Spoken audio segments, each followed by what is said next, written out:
उस बगल वाले को देखा है आपने? कितना बड़ा टीवी लाया है। और वो 3 गली छोड़ के इतनी बड़ी कार आई है उसके पास। उनके घर में है खुशियां। हमारे घर में कौन सी खुशी लगती है तुमको? अब आप ये सोच रहे होंगे कि इसे अचानक क्या हो गया। हम में से ना कई लोग ऐसा सोचते हैं कि खुशियों का ये साधन है, खुशियां इन्हीं से आती हैं। और अगर आप ऐसा सोचते हैं तो आज का ये सत्य प्रसंग खास आपके लिए। और अगर नहीं सोचते तो ये सुनकर खुश हो जाइए कि आप किस श्रेणी में आते हैं। आज का ये सत्य प्रसंग लड्डू गोपाल जी का अनिल जी की तरफ से मुरादाबाद। अनिल जी बताते हैं कि लड्डू गोपाल की पूजा वो बचपन से करते आ रहे हैं। पूजा पाठ करते करते समय कैसे गुजरा उसका पता ही नहीं चला। लड्डू गोपाल का होना उनकी जिंदगी में एक संतोष की जिंदगी जीने के समान था। और वैसे भी जो भगवान के भक्त होते हैं ना, फिर उन्हें उनमें इतना ठहराव दिखता है कि वे जिंदगी की ये तमाम शान शौकत, चमक धमक सब फिक्की लगती है उनके सामने। अनिल जी की पत्नी का नाम है शोभा, जो भगवान को बिल्कुल नहीं मानती थी। लेकिन आप ये सुनकर हैरान होंगे कि ये जो प्रसंग शेयर किया है ये शोभा जी ने ही शेयर किया है। ऐसा कुछ चमत्कारी उनके साथ घटित हुआ। अब क्या घटित हुआ आइए जानते हैं। ये कहानी शुरू होती है मुरादाबाद की है, बहुत समय पहले की नहीं है, अभी खासी कुछ ही समय हुआ है इस बात को हुए, लेकिन प्रसन्नता इतनी ज्यादा थी कि रहा नहीं गया शेयर किए बिना। वो बताती है कि उनके पति की मुरादाबाद में एक छोटी सी दुकान है और वो दुकान में लड्डू गोपाल की पोशाक, उनका आसन, कुछ किताबें, धार्मिक किताबें और ऐसे ही सामान बिकता है। 2 गली छोड़कर ही है घर से, तो बहुत दूर नहीं थी। पैदल जाया करते थे और अनिल जी प्रसन्न रहा करते थे। शोभा जी भी खुश रहती थी, मगर औरतों को ना सुख साधनों से लिखता है। मुझे ऐसा लगता है कि औरतों को सुख साधनों से मिलता है। अब अनिल जी बताते हैं कि धर्म पत्नी जो थी गुस्से में रहा करती थी। वो कहती थी कि सुना है कि आप जब व्यापार पे जाते हैं, काम पर बैठते हैं तो भजन कीर्तन करते रहते हैं। ठीक है, दुकान पे जाइए, पूजा करके फिर अपने व्यापार पे लग जाइए कि ऐसे ही राधे राधे राधे राधे जब कर काम चल जाएगा हमारा। उनके पास एक छोटी दुकान है जिससे उनका घर चलता है और साथ ही उन्होंने एक कमरा किराए पे दे रखा है। कमरा इसलिए कह रही हूँ क्योंकि वो घर के पिछले रास्ते पे है, जहां पर एक कमरा मतलब एक रूम सेट है, उसमें एक परिवार रहता है जो कभी कभार किराया दे देता है और कभी कभार अनिल जी के सामने अपना दुखड़ा रो देता है, जिससे अनिल जी छोड़ देते हैं, कहते कोई बात नहीं अगली बार दे देंगे किराया। साथ ही दोस्तों को भी बहुत उधार दे रखा है जो वापस लौटाने का नाम ही नहीं लेते हैं। अनिल जी इसके लिए भी बहुत बातें सुनते हैं शोभा जी से। अब अनिल जी कहते हैं कि दिन प्रतिदिन जो था, शोभा जी का बर्ताव बदलता जा रहा था। बच्चे बता दूं कि अनिल और शोभा जी के 2 बच्चे हैं। जो बेटा था वो 11वीं में पढ़ता था और बेटी कॉलेज में बस पास आउट होने ही वाली थी। अब शोभा जी कहती थी कि और बेटी की शादी का कुछ सोचा है, कोई दामाद ढूंढने की कोशिश की है? नहीं, बस जब देखो राधे राधे का जाप करते रहना है कि राधे राधे लाएंगे, हमें दामाद ढूंढ के देंगे। तो अनिल जी इसमें कहते कि तुम्हें लड्डू गोपाल को बीच में लाने की कोई जरूरत नहीं है, मैं बहुत बार कह चुका हूं। कहते ठीक है, नहीं लाती हूं तो फिर कीजिए, कुछ कार्य कीजिए। ये सुनकर वो चुप हो जाते और फिर दुकान की तरफ चल पड़ते। दुकान में जाकर वही पूजा पाठ कर कर अपनी दुकान में काम शुरू कर देते। एक बार की बात हुई कि शोभा जी ने उनसे कहा कि जो ये भजन कीर्तन में आप लगे रहते हो, कभी मांगा है भगवान से कुछ? तो कहते हैं कुछ मांगने की आवश्यकता कभी पड़ी ही नहीं, सुखी तो है हम। कहते अच्छा, किस बात का सुख है हमें? वो बगल वाले को देखो कितना बड़ा टीवी लेके आया है, और यही 3 घर छोड़ के जिस सोसाइटी में हम रहते हैं ना, इतनी बड़ी गाड़ी आई है। तो उन्होंने कहा कि हाँ होगी, उन्हें जरूरत होगी गाड़ी की। अच्छा, और हमें तो कोई जरूरत नहीं। कहते क्यों, तुम और तुम्हारे लड्डू गोपाल ही केवल बाजार में घूम सकते हैं क्या मैं नहीं घूम सकती? तो उन्होंने कहा कहाँ जाना चाहती हो भगवान, जहां जाना चाहती हो कहो अपने बेटे से, ये जो लेटा हुआ है फोन चला रहा है इसे कहो लेके जाएगा तुमको, या बिटिया से कहना। बिटिया तो कॉलेज चली जाती है, और इससे क्या कहूँ, क्या है इसके पास जिसमें ये मुझे लेके जाएगा? गोद में उठा के लेके जाएगा, अपनी साइकिल है बेचारे के पास। तो कहते फिर गाड़ी बुक किए देते हैं। कहते कितने ही दिन कीजिएगा गाड़ी बुक, अपनी गाड़ी का तो अपना ही मजा होता है। तो कहते हैं अरे भगवान, अब तुम इन बातों में मत पड़ो, तुम चिंता मत करो, जब तुम्हें जो चाहिए होगा भगवान ने कभी कमी नहीं की और कभी करेंगे भी नहीं। अब यहाँ पर मुंह सुकड़ा कर रह गई। तो उन्होंने पूछा कि और ये लेटा लेटा फोन क्यों चला रहा है, आज स्कूल क्यों नहीं गया? तो उन्होंने कहा कि स्कूल इसीलिए नहीं गया क्योंकि कह रहा था स्कूल में कुछ खास हो नहीं रहा है। तो कहते हाँ हाँ, स्कूल में कुछ खास नहीं होता है तो नाम काहे नहीं कटवा देती हैं स्कूल से, काहे रखा है स्कूल में इसको? कहते हैं नहीं, ऐसा है ना, आज खेल प्रतियोगिता थी तो ये नहीं गया। कहते हाँ, और इनको तो आवश्यकता ही नहीं है खेलने की, बैठे बैठे मोटे हुए जा रहे हैं।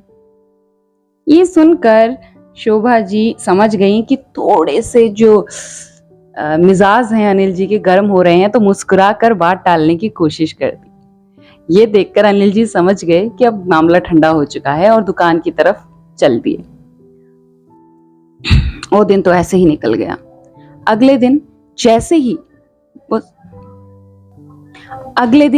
ही वो सोकर उठे तो वो देखते हैं कि उनकी पत्नी के एक हाथ में बाल्टी और दूसरे हाथ में बेलन है। इसे देखते ही वो घबरा जाते हैं और कहते हैं अरे भागवान क्या है ये?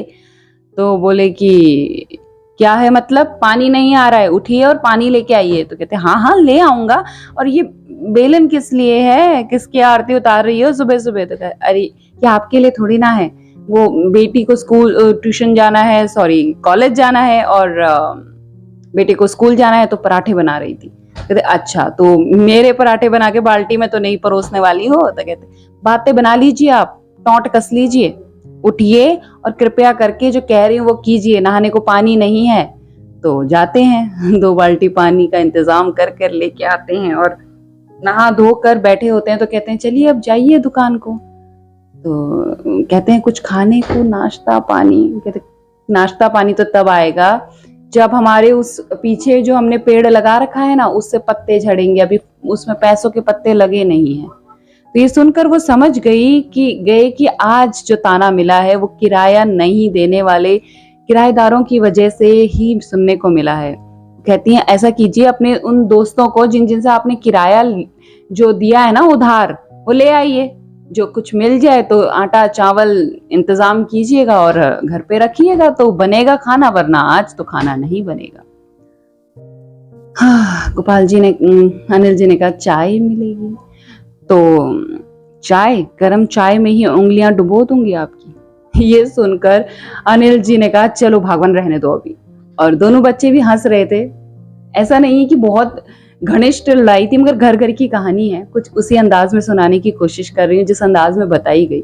बहुत सीरियस लड़ाई नहीं थी, मगर मुद्दा यही रहता था कि तुम राधे राधे में क्यों हो, संसारिक चिंताओं में क्यों नहीं हो, जैसे आम आदमी होता है। अब वो भी क्या जाने कि कृष्ण का भक्त सब जाने। जो कृष्ण में पड़ गया फिर उसे और किसी में क्या ही मन लगता है, जब कृष्ण सब संभाल ही लेंगे। तो बोलने लगी कि बेटी का कुछ सोचा है? तो कहते हैं हाँ हाँ सोचा है, क्यों नहीं, शादी करेंगे, कॉलेज वगैरह होने दो, नौकरी पे लगेगी। नौकरी वोकरी तो ठीक है, लेकिन शादी का हमें सोचना पड़ेगा। तो कहते हैं हाँ हाँ सोच रहा हूँ। अब ये तो है नहीं कि भगवान की जैसे ही कॉलेज खत्म हुआ आजा बेटा गेट से ले मंडप पे बैठ जा, शाबाश, नहीं ना, समय लगता है, अच्छा दामाद देखने में, परिवार घर सब देखने में समय लगता है, हो जाएगा। और ऐसे कह के अपनी दुकान को चले गए। दुकान में जैसे ही पहुंचे भगवान के आगे हाथ जोड़े और कहा प्रभु मुझे अब थोड़ी और सहनशीलता दीजिए, ये रोज रोज की जो सुइयां मुझे चुभती हैं, ये सहन होने से आपा ना खो दूं, बाहर ना हो जाए। हाथ जोड़ के बैठता है दुकान में। तो याद आता है कि भगवान ने कहा है कि जाके दुकानों से जब राशन आएगा तभी घर में खाना बनेगा, और राशन तो तब आएगा जब पैसे मिलेंगे, उधारी वापस मिलेगी। तो वहां से उन्होंने अपनी दुकान बंद की और चल दिए लोगों से उधार वापस लेने। एक दोस्त के पास पहुंचे तो उसने कहा हाँ बताओ भाई क्या काम है? तो उन्होंने कहा अरे मैंने तुमको उधार दिया था, कुछ वापस मिल जाता। तो अरे अभी पैसे नहीं है यार, क्या है, तुम भी सुबह सुबह पैसे मांगने आ गए। अपने ही पैसे मांग रहे हैं अनिल जी, लेकिन बर्ताव देख लीजिए आप इंसान का।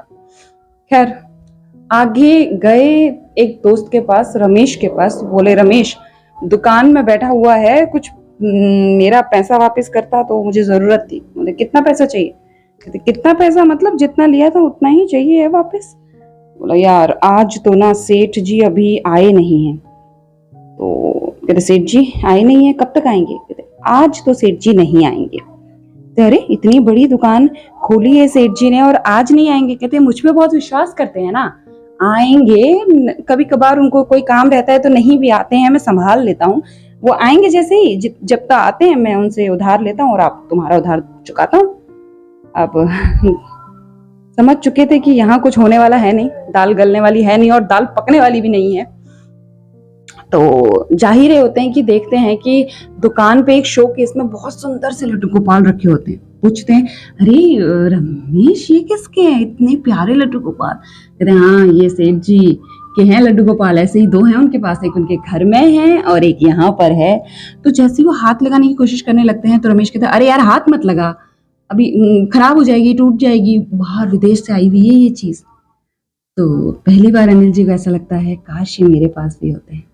और मैं बताऊं भगवान कभी कभी ना धीमी आवाज में भी जो हम विशेष मांग लेते हैं सच्ची भक्ति की, हम पूरी कर देते हैं। अब पैसे मिल नहीं रहे थे तो उन्होंने कहा अरे सुना है कि तू भजन कीर्तन लिख ले रहा है आजकल, तूने कुछ नया लिखा है क्या? कहते हाँ हाँ लिखता हूँ और लिखा भी है। तो कहते सुना यार 2 लाइनें सुना। कहते नहीं आज नहीं, समय नहीं है। कहते अच्छा भगवान के लिए समय नहीं है? हाँ। तो ये सुनकर वो सुनाने लगा। तभी उसने सामने से एक महिला को देखा जो साड़ी पहनकर कहीं जा रही थी और साड़ी की जो कलर थी, डिजाइन थी उसकी वाइफ से मैच करती थी। उन्हें लगा कहीं ये भागवान हुई तो आज मेरे भाग खुल जाएंगे। ऐसा कर कर सुर ताल सब बदल गए और कहने लगे रमेश अभी मैं चलता हूँ, बहुत काम है। कर कर अपनी दुकान में फिर वापस आए, दुकान खोलने लगे कि एक पीछे से सोसाइटी में ही रहने वाला बच्चा रोहित ने बोला कि अंकल आपको आंटी ने बुलाया है। कहते क्यों? अभी तो मैंने जस्ट दुकान खोली ही है। मनी मन ये भी सोच रहे थे कि भगवान ने पक्का मुझे देख लिया होगा वहां भजन गाते और पैसे तो मेरे पे है नहीं, आज तो मरम्मत होने वाली है। डर कर बोला अभी नहीं मैं आ सकता। आपने कहा नहीं नहीं आपके घर में ना अंकल बहुत भीड़ लगी है और कोई आया है। मेरे घर पर भीड़ लगी है? ये सुनकर दुकान बंद कर कर लड्डू गोपाल सब संभाल लेना मन में मनन करते हुए गए और देखा तो बहुत बड़ी गाड़ी घर के बाहर खड़ी है। ऐसी गाड़ी तो पूरी सोसाइटी में किसी के पास भी नहीं थी और भगवान दरवाजे पर ही खड़ी है मगर मुस्कुरा रही है। ये देखकर वो और ज्यादा घबरा गए और अंदर जाने लगे। तो उन्होंने पूछा ये किसका है? तो उन्होंने बताया कि ये सेठ जी आए हैं हमारे घर। कौन सेठ जी? पता नहीं, अब अंदर आइए ना, यही पूछेंगे सब कुछ। तो अंदर गए तो एक सेठ जी बैठे हुए थे, देखते ही खड़े हुए विनम्र हाथों से राधे राधे कहा। तो उन्होंने कहा राधे राधे जी। ने कहा कि आप कैसे आए? उन्होंने कहा मैं यही इसी बाजार में एक मेरी छोटा सा दुकान है, वहाँ का मालिक कौन? कहते अच्छा बताइए। ने कहा कुछ ही दिन पहले ना मेरे साथ एक वाक्य हुआ था। तो बैठिए बैठिए पहले आप बैठे। चाय लाने को कहा भगवान को। भगवान चाय लेने गई और सुनाने लगी कि कुछ दिन पहले ही मैं वॉकिंग करने गया था, बेहोश हो गया। एक लड़की थी स्कूटी पर, भली बच्ची ने मेरी मदद कर दी, मुझे अस्पताल पहुंचा दिया। जल्दी से अस्पताल पहुंचा तो डॉक्टर ने बाद में मेरे होश आने के बाद मेरे को बताया कि अगर आप उस दिन समय से ना आ जाते तो आज आपका कुछ भी ना शेष रहना था, वो आखिरी सुबह होनी थी आपकी। लेकिन देखिए आज मैं यहाँ पर खड़ा हूँ और पूरी कृपा है भगवान की। मैंने कहा हाँ ये तो भगवान की कृपा है, भला हो उस बच्ची का भी। कहते हाँ। तो कहते आपका यहाँ कैसे आना हुआ ये बताइए। कहते आज ना मैं आपसे कुछ मांगने आया हूँ और पहली बार मैंने कृष्ण कन्हैया से कुछ मांगा है तो आप मुझे दीजिएगा। कहते अरे भगवान से आपने कुछ मांगा है और मेरे देने लायक है तो मैं कौन होता हूँ मना करने वाला, बताइए। तो उन्होंने कहा मैं तुमसे ये कहना चाहता हूँ कि जो इंसान जिसने मेरी मदद की थी उसका हाथ मेरे बेटे के हाथ पे दे दीजिए, मैं रिश्ता तय करना चाहता हूँ आपकी बेटी के साथ, क्योंकि वो भली बच्ची आप ही की बेटी थी। ये सुनकर उनकी आंखों में आंसू आ गए। जो दामाद दामाद कर शोभा जी सुबह शाम उल्हाने दिया करती थी, ताने कसा करती थी, आज दामाद घर पर आए थे और वो भी इतना बड़ा परिवार था। दामाद सड़क पर नहीं मिलते मगर जहाँ भगवान की कृपा होती है वहाँ घर चलाते हैं। देखिए तो ये सुनकर उन्होंने हाथ जोड़ दिए और कहा आपने अगर बहू चुन ही लिया है उसे तो फिर राधे राधे। जब सेठ जी को सुनने में आया कि हाँ ही हो गई है, तो बहुत ही खुश हुए और अपने बैग से एक सुंदर सा तोहफा निकाला। तोहफा खोला सामने और देखा कि ये वही मूर्ति है जो सेठ जी की दुकान पर थी। वो सब समझ गए और आंखों से आंसू झरझर झरझर बहने लगे।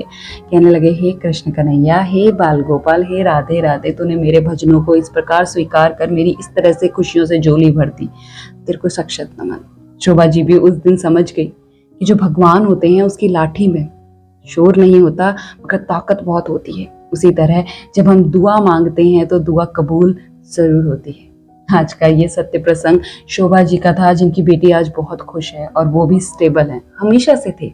मगर इंसान को संतुष्टि मिल गई, भगवान के पूजा में भजन में उसका मन लग गया। एक भक्त से भगवान के 2 भक्त हो गए, इससे ज्यादा किसी को क्या ही चाहिए। आज का ये सुंदर सा सत्य प्रसंग यहीं तक। आशा करती हूँ आपके दिलों को भाया होगा। और हाँ, तो लाइक कमेंट सब्सक्राइब शेयर कीजिए यार अपने दोस्तों के साथ। कहिए ना कृष्ण कन्हैया कितने प्यारे हैं। और सब्सक्राइब कर लीजिएगा चैनल को। ऐसी सत्य प्रसंग में लाती रहती हूँ। और जाते जाते कमेंट में लिखते जाइएगा, श्री कृष्णा, राधे राधे।